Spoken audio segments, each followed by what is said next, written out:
আজকে আমি একাই 100, নিজেকে কারোর সঙ্গে তুলনা করতে চাই না, কারণ আমি যেমন ঠিক তেমনই অনন্য। আজকে বানাবো দুর্দান্ত পনিরের রেসিপি, সঙ্গে থাকবে ঝরঝরে জিরা রাইস।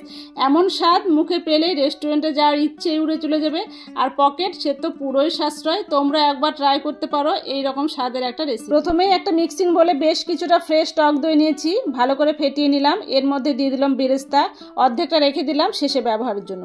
এদিকে দিয়েছি স্বাদ মতো লবণ, কাঁচা লঙ্কা, ধনে জিরে পাউডার আর কাসুরি মেথি, ক্যাপসিকাম, টমেটো, কাঁচা লঙ্কা, পেঁয়াজ সবগুলো একটু বড় বড় করে কিউব আকারে কেটেছি। দইয়ের সঙ্গে ভালো করে মিশিয়ে রেখে দিলাম। এবারে প্রবেশ আমাদের নায়ক পনির। পনিরটাকে বেশ কিছুক্ষণ মেখে নিব। ওপর থেকে দিয়ে দেবো একটু তেল। আর হ্যাঁ, বাজার থেকে সেই যে ধনেপাতা এনেছিলাম, বাপরে কোথায় যে ছিল খুঁজে পেলাম, সেটাকেও কুচি করে দিয়ে মিশিয়ে রেখে দিলাম 10 মিনিটের জন্য। এবার বানিয়ে নিচ্ছি একটা স্পেশাল পেস্ট, কাজু, আদা, পেঁয়াজ, টমেটো আর ধনেপাতার ডাটা। দুধ দিয়ে একদম মিহি পেস্ট বানিয়ে নিলাম। ধনেপাতার একটা আলাদা ফ্লেভার, যেটা একদম দাওয়াতে স্টাইল নিয়ে আসে। এবার একটা ফ্রাইং প্যান গরম করে সাদা তেল আর বাটার দিয়ে দিলাম। দিলাম অল্প জিরে, তেজপাতা, গোটা গরম মশলা। হালকা ভাজা হয়ে গেলে দিলাম বানানো সেই পেস্ট।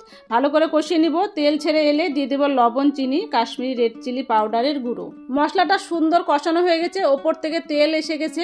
এবার আমি যে ম্যারিনেট করা পনির আর সবজিটা রেখেছিলাম, সেটাও ভালো করে দিয়ে দিলাম। এটা ভাজা হতে থাক। ততক্ষণ আমি একটু শুধু চালটা মেপে ধুয়ে রেখে দিই, তারপরে আবার শুরু করে দেবো পনির রান্নাটা। ওয়াও, শুধু দেখো কালারটা কত সুন্দর হয়েছে। এবার এটাকে একটু নেড়ে চেড়ে নিলাম। অল্প একটু জল দিয়ে দেবো, খুবই কম, বাটি ধোয়া একটু জল দিয়ে দিলাম, যেহেতু আমার সব কিছু সেদ্ধ হয়ে গেছে। রান্নাটা আমার প্রায় হয়ে গেছে। এবার আমি নামিয়ে নিব। নামানোর আগে দিয়ে দিলাম বেরেস্তা আর ধনেপাতা, আর হাতে ডলে দিয়ে দিলাম একটু কাসুরি মেথি।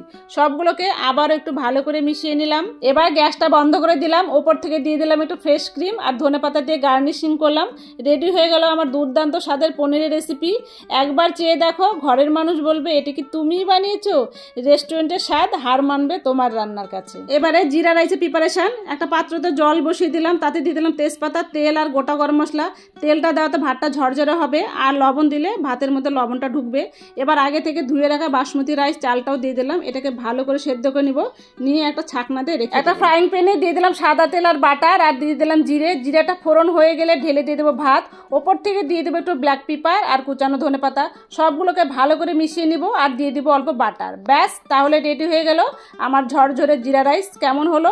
রেসিপিটা কিন্তু খুব সহজ, একবার বানালেই বুঝতে পারবে। আর যদি ভালো লাগে তাহলে আজকে জামা ষষ্ঠীর মতন বিশেষ দিনে তোমাদের প্রিয় জামাইকে রান্নাটা করে খাওয়াতে পারো। আশা করি তোমাদের জামাইয়ের খুব ভালো লাগবে। সামনে বারের জন্য রিকোয়েস্ট অবশ্যই আসবে। যারা আমার ভিডিওটাকে ফেসবুক থেকে দেখছো, তারা আমার পেজটাকে ফলো করতে ভুলবে না। আর যারা ইউটিউব থেকে দেখছো, চ্যানেলটাকে সাবস্ক্রাইব করে পাশে রাখা বেল আইকনটি প্রেস করবে। দেখা হবে নতুন একটা রেসিপি নিয়ে পরের ভিডিওতে। ততক্ষণ সবাই খুব ভালো থেকো, সুস্থ থেকো, এনজয় করো। Thank you.